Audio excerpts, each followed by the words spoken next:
Hey there, this is Workbench or Workbench Quagmire back with day 54 of our Free Code Camp Python certification in 100-ish days. Last time we wrapped up our Build a Budget App project, or our faux Build a Budget App project. It's basically the same project. It's a project tracker app, and we did some unit tests, some test-driven development as best as I know how to do it with that, and wrap that up last time. And now we're on to this object-oriented programming section, which, let me collapse it here. Kind of like when I looked at this, if you watched the last video, I kind of went through here, was like, oh yeah, and this is a bigger section, I think. So let's see, 3 theory sections, workshop, 2 workshops, 2 labs, 3 workshops, 2 labs, and then the review quiz and the certification project. So what we're going to do this time is we're going to start with these object-oriented programming and how does encapsulation work and what are getters and setters. So we didn't use getters and setters in the last project or in the last section, but they are part of kind of like understanding how classes work. So let's just jump right into this first section here. What is object-oriented programming and how does encapsulation work? Object-oriented programming, also known as OOP, is a programming style in which developers treat everything in their code like a real-world object. A class is like a blueprint for creating objects. Every single object created from a class has attributes that define data and methods that define the behavior of the objects. We saw that in the last section with our project. In a previous lesson, you learned how to create classes. Here's a reminder of the syntax. So class name, then we have our init method and other methods. So here's an example of a class. It uses the init special method to initialize the brand and color attributes whenever an object is created using the class. So here we have a car class with brand and color. So the instance will have a brand equal to the brand we assign it, and the instance will have a color that we assign it as well. So these self brand and self color instance variables. We also talked about class variables before. So then we create 2 objects, a red Toyota and a green Lambo. I'm glad they're not using the full names of the Lamborghinis this time. They're hard to pronounce. I do not speak Italian. So then we can print car 1 brand, car 1 color. This is a lot like the kind of testing we did at the end of our last project. And object-oriented programming has 4 key principles that help you organize and manage code effectively. They are encapsulation, inheritance, polymorphism, and abstraction. So the rest of this lesson will focus on how encapsulation works. So just the first one here. Encapsulation is the bundling of attributes and methods of an object into a single unit, the class. With encapsulation, you can hide the internal state of the object behind a simple set of public methods and attributes that act like doors. Behind those doors are private attributes and methods that control how the data changes and who can see it. Let's say you want to track a wallet balance. You want to allow people to deposit or withdraw money from the wallet, but no one should be able to tamper with the balance directly. In this case, you can make a deposit and withdrawal public method, and you hide the balance under the balance attribute. So we have our wallet class. We initialize it with a balance. So for internal use by convention, and then we have deposit and withdraw, but there's no method to see the balance. So by convention, prefixing attributes and methods with a single underscore. So this underscore means that they're meant for internal use only. No one should directly access them from the outside class, since it defies the principle of encapsulation, which can lead to bugs. While a single underscore prefix is just a common convention, prefixing attributes and methods with a double underscore effectively prevents them to be accessed from the outside of their class, making those attributes and methods private. So you could still access the first one, I believe. We may test that. And then here we got the double underscores. So these are private, double underscore, private, double underscore. And so we can, we'll get an attribute error saying wallet object has no attribute. Balance. To get the current value of balance, you can define a get balance method. For example, so here's our new class with our initialization, a private balance, deposit, withdrawal, and then get balance, where we return the balance indirectly through the method. And so we can see here, account one, wallet, we have $100 or whatever, 100 euros, whatever your currency is. Deposit 50 and then print account get balance, and so it's 150. Second one, you can also define a private validate method to check if every deposit or withdrawal amount is a positive number. So we have our new private method, and if amount is less than 0, raise an error. Amount must be positive. So here we validate, and if it's less, then it raises the error. And if it doesn't, then it'll add to the amount. Same here. In this case, we also have used the raise keyword to create a value error if the amount is, the withdrawal is greater than the balance. And then we have our get balance. So we have a wallet.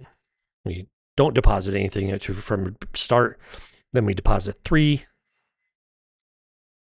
currencies, whatever your currency is, and then print account one, get account balance. Then we have account one, we deposit 50, and we have 53. Then we try to deposit a -4, and it'll give us the value error. And we try to withdraw -8, it'll give us the value error. And then if we withdraw 58, we will get a value error because we only have 53. So as you can see, the underscore validate method is private and runs behind the scenes in the deposit and withdrawal public methods to make sure the amount is valid. In a coming lesson, you will learn more about how attributes, prefixes with a double underscore work. In summary, encapsulation locks down internal data behind clear public methods. That's how to keep your classes safe from tampering and centralize validation in one place. You can update or extend your code freely, knowing that outside code only touches the interfaces you expose. So what are the 4 key principles of object-oriented programming? So encapsulation, inheritance, polymorphism, abstraction. I think it's choice 1. Nope, it's not that, because we just talked about encapsulation. So none of these have encapsulation, so it's choice 1. Why is it bad practice to directly access attribute methods prefixed with a single underscore? Python does not raise any syntax errors because it violates encapsulation, allowing uncontrolled data access. That's true. Because private properties are slower to access than public ones. I didn't hear that. Because they can only be accessed from child classes. That's not true. So choice 2. What is the way for indicating private attributes and methods? So prefix with a single underscore, no. Leading or trailing double underscores, no. Prefix with double underscore, choice 3 is correct. And there we go. Okay, let's take a look at getters and setters. Getters and setters are methods that let you control how attributes of a class are accessed and modified. With getters, and you retrieve a value, and with setters, you set a value. These actions are done through what is known as properties. They are what connect getters and setters and allow access to data. Properties act like attributes but behave like methods under the hood. Think of them as data you define like methods but work like attributes. This means you can access properties with dot notation instead of parentheses or round brackets.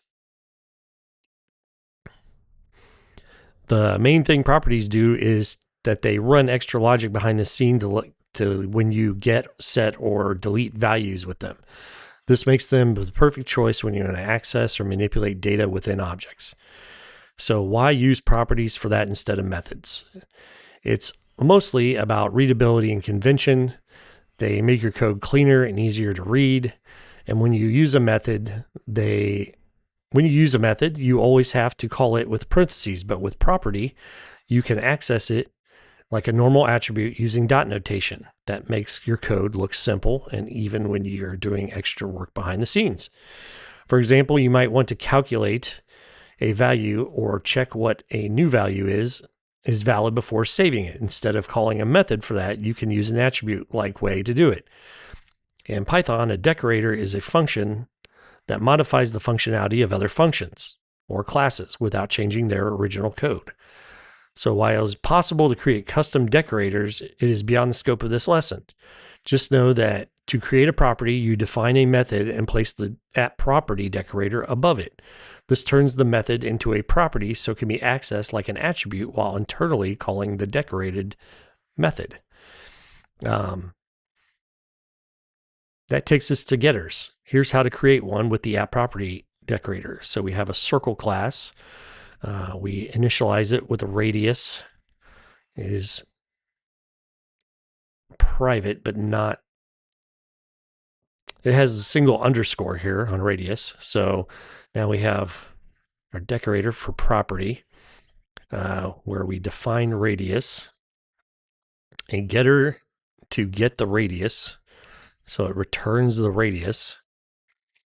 And then the property define area. So our area returns